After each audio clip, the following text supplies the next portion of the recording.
এগুলো নাম্বার দিয়ে গেলেন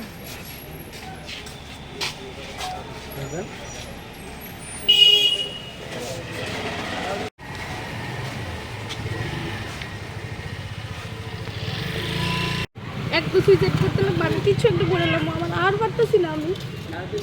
তারপরে হে ফোন করে হোয়াটসঅ্যাপ আমার লাভ ম্যারেজ ঠিক আছে, দুজনে দিচ্ছি। এরপরে দুজন মানে দুনো পরিবার মিললেই কসবা কালীবাড়িতে বিয়ে হয়েছে। 1.5 মাস ধরে আমার স্বামী গেছে গা আরেকজন মহিলা লইয়া, হেল্প করছিল 16 তারিখ কইছে ইয়েতে যাইব, সাবরুম যাবো টিপ লইয়া।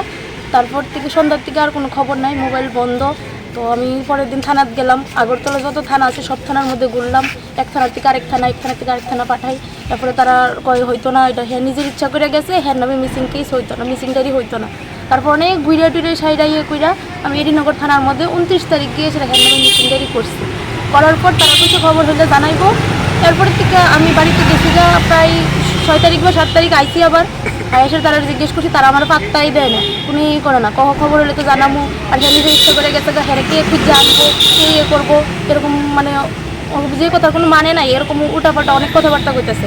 নতুন নাকি আইন বাইরেছে যে একজনের চারটা বিয়ে করতে পারে, বাধা দিতে পারতাম না, পরকীয়া নাকি বৈধ, এরকম নানান কথাবার্তা। তারপরে কইছে ওই থানার ওসি কইছে আমারে ইয়ে করতে। আমি এখানে আয়া গেছিলাম, প্রেস ক্লাব আরেকদিন আয়া গেছিলাম, তারা যখন কোনো জবাব দেয় না। প্রেস ক্লাবের থেকে একজন দাদা কইয়ে দিছে ওই থানার মধ্যে ফোন করে ওসিরে যে এরকম এরকম একজন মহিলা আইছে, তোমরা কেন এটা দেখতেছো না, হাজব্যান্ডের খোঁজটা কেন ইয়ে করতেছে না। কেন কইছে আমারও কয়ে দেন ফোন করতে, 3টার পরে আমি কথা কম। তো আমি ফোন করলাম, ফোন করার পরে উনি কইছে কেস দিতে মহিলা থানা। আমি কইছি আচ্ছা ঠিক আছে। মহিলা থানার মধ্যে কেস লিয়ে আইসি, তারা কয় হেরে না পাইলে রাখতো না কেস, এই না সেই না, 2 দিন আইসি। একদিন আইসি পরে কইছে আবার পরের দিন আয়েও ম্যাডাম তারা থাকবে।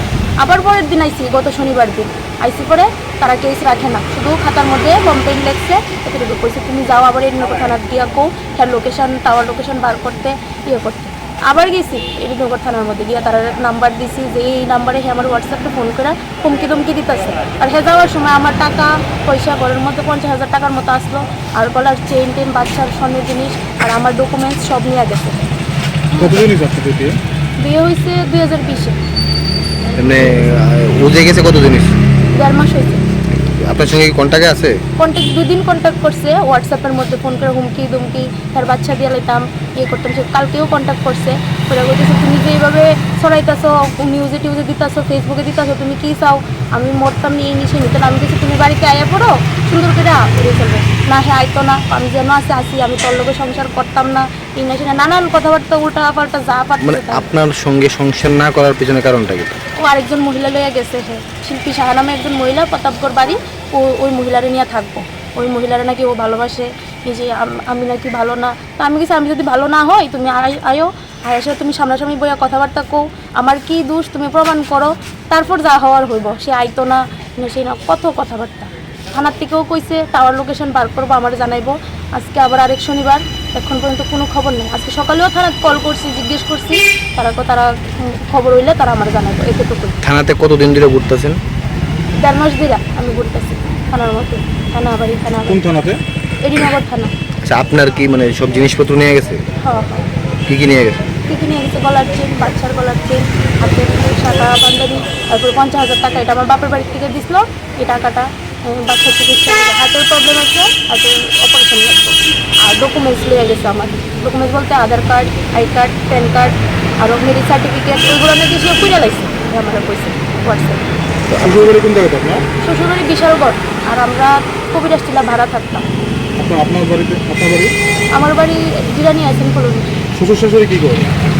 শ্বশুরের সাথে তো যোগাযোগ নাই, ওইখানে থাকে না। তো আমার শাশুড়ি হেরে আর হের বাইরে নিয়ে বাপের বাড়িতে থাকতো আড়ালিয়া, ওইখানে আছে। শাশুড়ি কয় আমরা কি করুম, তোমার সুখের লিগে হ্যাঁ গেছে গা আমার থেকে, মানে তুমি কি লিগে রাখতে পারছো না আমি জানি না, আমার কইও গেছে না কিছু না। কিন্তু কালকে জানতে পারছি ওই আমার শাশুড়ি নাকি এর সাথে যোগাযোগ করতেছে, ওই ফেসবুকে দেওয়া হয়েছে। এখন আপনি কি চান?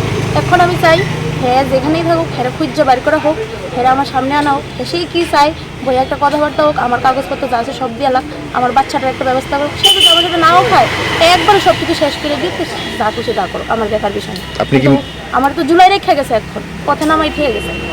আপনি কি মামলা করবেন ওর বিরুদ্ধে? হ্যাঁ হ্যাঁ মামলা করতেছে। আপনার নাম? আমার নাম প্রিয়াঙ্কা মালাকার। আপনার স্বামীর নাম? নন্দন দাস। কী করে? গাড়ি, প্রাইভেট গাড়ি চালাইতো। আপনি কী করেন? আমি কিছু করি না।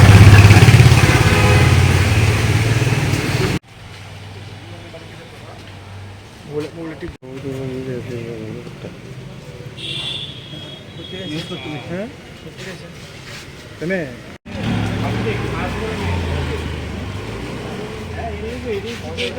তোমাদের এদিকে